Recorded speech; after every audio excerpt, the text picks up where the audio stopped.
നിങ്ങളുടെ ഒരു വീഡിയോ ഞാൻ കണ്ടിരുന്നു. ഗവൺമെൻറ്റിന് ജനങ്ങളെ സഹായിക്കണമെന്നില്ലെങ്കിൽ പിന്നെ എന്തിനാണ് സബ്സിഡി കൊടുക്കുന്നത്? നല്ല കമ്പനിയുടെ ക്വാളിറ്റിയുള്ള സോളാർ പാനൽ ഉപയോഗിച്ച് സോളാർ സിസ്റ്റം ഇൻസ്റ്റാൾ ചെയ്തിട്ടുണ്ട് എന്ന് ഉറപ്പ് വരുത്തിയാൽ അവർക്ക് സബ്സിഡി കൊടുത്തുകൂടെ? DCR പാനൽ മാനുഫാക്ചർ ചെയ്യുന്ന എല്ലാ കമ്പനിക്കും നോൺ DCR പാനലുണ്ട്.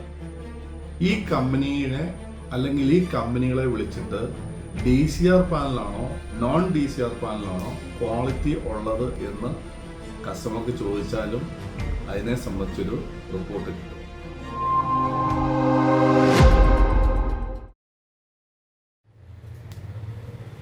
ഗവൺമെൻറ് സബ്സിഡി നൽകുന്നത് സോളാർ ഉപയോഗിച്ച് നമ്മുടെ എക്കണോമിയെ അപ്ഗ്രേഡ് ചെയ്യാനാണെങ്കിൽ തീർച്ചയായിട്ടും അതിനേക്കാൾ ബെസ്റ്റ് അല്ല നല്ല മാർഗങ്ങൾ വേറെയുണ്ട്. ഒരു രൂപ ഡീസലിനോ പെട്രോളിനോ കുറച്ച് കഴിഞ്ഞാൽ ഇത് എല്ലാ കാറ്റഗറിയിലുള്ളവർക്കും അത് പ്രയോജനപ്പെടും എന്നുള്ളതാണ് മറ്റൊരു കാര്യം. ഇനി റിന്യൂവൽ എനർജിയെ പ്രൊമോട്ട് ചെയ്യാനാണെങ്കിൽ കസ്റ്റമർക്ക് ഏറ്റവും ക്വാളിറ്റിയുള്ള ഉൽപ്പന്നങ്ങൾ നോക്കിയെടുത്ത് സോളാർ സിസ്റ്റം ഇൻസ്റ്റാൾ ചെയ്യുന്നവർക്ക് എന്തുകൊണ്ട് സബ്സിഡി നൽകുന്നില്ല? അവർ ഇൻസ്റ്റാൾ ചെയ്തിട്ടുണ്ടെന്ന് മാത്രം ഉറപ്പുവരുത്തിയാൽ പോരെ. അപ്പം അതിൻ്റെ ഉദ്ദേശം എന്താണ്? ഇനി ഇന്ത്യൻ നിർമ്മിതമായ ഉൽപ്പന്നങ്ങളെ പ്രൊമോട്ട് ചെയ്യാനാണെന്ന് തന്നെ നമുക്ക് ധരിക്കാം. ഓക്കെ, അപ്പോൾ അങ്ങനെ ഇന്ത്യൻ നിർമ്മിതമായ ഉൽപ്പന്നങ്ങളെ പ്രൊമോട്ട് ചെയ്യാനാണെങ്കിൽ ഒരു സോളാർ സിസ്റ്റത്തിൽ സോളാർ പാനൽ വരുന്നുണ്ട്, ഇൻവേർട്ടർ വരുന്നുണ്ട്, സർജ് പ്രൊട്ടക്ടേഴ്സ് വരുന്നുണ്ട്, അങ്ങനെ നിരവധി ഐറ്റം വരുന്നുണ്ട്. അപ്പോൾ ഇതിനൊന്നിനും ലിമിറ്റേഷൻ ഇല്ല. ബിസ് സർട്ടിഫിക്കറ്റിൻ്റെ ആവശ്യം മാത്രമേ ഉള്ളൂ. എന്നാൽ സോളാർ പാനലിന് ലിമിറ്റേഷൻ ഉണ്ട്. അത് DCR പാനലായിരിക്കണം. DCR പാനൽ എന്ന് പറഞ്ഞാൽ ഡൊമസ്റ്റിക് കണ്ടന്റ് പാനൽ. അതുപോലെ തന്നെ ഈ ഇന്ത്യൻ അസംബിൾ ചെയ്യുന്ന കമ്പനികൾക്ക് DCR പാനലും ഉണ്ട്, നോൺ DCR പാനലും ഉണ്ട്. ഈ നോൺ DCR പാനലാണ് നമ്മൾ കൊമേഴ്ഷ്യൽ ആവശ്യങ്ങൾക്കായി ഉപയോഗിക്കുന്നത്. അപ്പോൾ സബ്സിഡി കിട്ടണമെങ്കിൽ DCR പാനൽ തന്നെയായിരിക്കണം. അപ്പം നമ്മൾ ചിന്തിക്കേണ്ട കാര്യം, സെയിം ഒരു വീട്ടിൽ DCR പാനൽ വെച്ചിരിക്കുന്നു, അതിനോട് ചേർന്നിരിക്കുന്ന കൊമേഴ്ഷ്യൽ ബിൽഡിങ്ങിൽ നോൺ DCR പാനൽ വെച്ചിരിക്കുന്നു. അപ്പോൾ ഇത് തമ്മിലുള്ള വ്യത്യാസം എന്താണ്? അപ്പോൾ അങ്ങനെ എനർജി എഫിഷ്യൻസിയിൽ എന്താണ് വ്യത്യാസം? അപ്പം അങ്ങനെ ഉണ്ടെങ്കിൽ ഇതിൻ്റെ ആവശ്യമില്ലല്ലോ.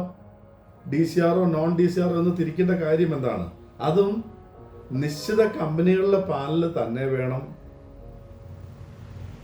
ആ MNRE രജിസ്റ്റർ ചെയ്യുന്ന ആൾക്കാരെ കൊണ്ട് മാത്രമേ ഇത് ഇൻസ്റ്റാൾ ചെയ്യാവുള്ളൂ. ഇങ്ങനെയുള്ള നിബന്ധനകളൊക്കെ എന്തിനാണ്? അപ്പം ഞാൻ ഈ പറഞ്ഞ പാനൽ ഒഴിച്ച് ബാക്കി വരുന്ന ഉൽപ്പന്നങ്ങളെല്ലാം മറ്റു പല രാജ്യങ്ങളിൽ നിന്നും ഇമ്പോർട്ട് ചെയ്ത് വരുന്നതാണ്. ഈ ഉൽപ്പന്നങ്ങൾക്കെല്ലാം BIS certificate, Bureau of Indian Standard, അതിൻ്റെ ആവശ്യം മാത്രമേ ഉള്ളൂ. ഇവിടെ ഉണ്ടാക്കണമെന്നോ അല്ല ഇവിടെ ഉള്ള ഉൽപ്പന്നമാകണമെന്നോ യാതൊരു നിർബന്ധവും ഇല്ല. ഈ സോളാർ പാനലിൻ്റെ കാര്യം തന്നെ എടുക്കാം. ഈ സോളാർ പാനൽ അസംബിൾ ചെയ്യുമ്പോൾ അതിൻ്റെ അകത്ത് സെൽസ് ഉണ്ട്, ഗ്ലാസ് ഉണ്ട്, ഫ്രെയിമുണ്ട്, ഇങ്ങനെ വിവിധതരം ഉൽപ്പന്നങ്ങളുണ്ട്. ഇതെല്ലാം ഏത് രാജ്യത്തു നിന്ന് വരുന്നതാണെന്ന് നമ്മൾ ചിന്തിക്കണം. അതോ ഇന്ത്യയിൽ തന്നെ നിർമ്മിതമാണോ എന്ന് ചിന്തിക്കണം. അല്ല, ഇതെല്ലാം ഇന്ത്യക്ക് വെളിയിൽ നിന്ന് വരുന്ന ഉൽപ്പന്നങ്ങളാണ്. ഇവിടെ അസംബിൾ ചെയ്യുന്നുണ്ടെന്ന് മാത്രമേ ഉള്ളൂ. അതുപോലെ തന്നെ മറ്റൊരു കാര്യം, ഈ സോളാർ പാനലും അല്ലെങ്കിൽ സോളാർ സിസ്റ്റം ഇൻസ്റ്റാൾ ചെയ്ത് കഴിഞ്ഞാൽ സോളാർ പാനൽ ഇൻസ്റ്റാൾ ചെയ്യുന്ന കമ്പനികളെ ഈ പറയുന്ന സബ്സിഡി സ്കീം നൽകുന്ന അതോറിറ്റികൾ നിശ്ചയിച്ചിട്ടുണ്ട്. അതുപോലെ തന്നെ ഏതൊക്കെ പാനലുകളായിരിക്കണം എന്ന് ഡയറക്റ്റ് ചെയ്യുന്നുണ്ട്. അപ്പോൾ ഈ പാനലും ഈ കമ്പനികളും ഇൻസ്റ്റാൾ ചെയ്തിരിക്കുന്ന ഉൽപ്പന്നത്തിന് നാളെ ഒരു സർവീസ് ഈ പറയുന്ന കമ്പനികൾക്ക് നൽകാൻ പറ്റാതെ വന്നാൽ ഈ പറയുന്ന ഇലക്ട്രിസിറ്റി ബോർഡോ MNREയോ ഇതിന് സപ്പോർട്ട് നൽകുന്നുണ്ടോ? ഇല്ല. അപ്പോൾ ഇങ്ങനെയുള്ള കാര്യങ്ങളെല്ലാം ചിന്തിക്കുമ്പോൾ സബ്സിഡി എന്ന് പറയുന്നതിൻ്റെ ഉദ്ദേശം അല്ലെ സബ്സിഡി നൽകുന്നതിൻ്റെ ഉദ്ദേശം സാധാരണക്കാരായ ജനങ്ങൾക്ക് മനസ്സിലാക്കാവുന്നതേ ഉള്ളൂ എന്നാണ് എൻ്റെ ഒരു അഭിപ്രായം. ഓക്കെ.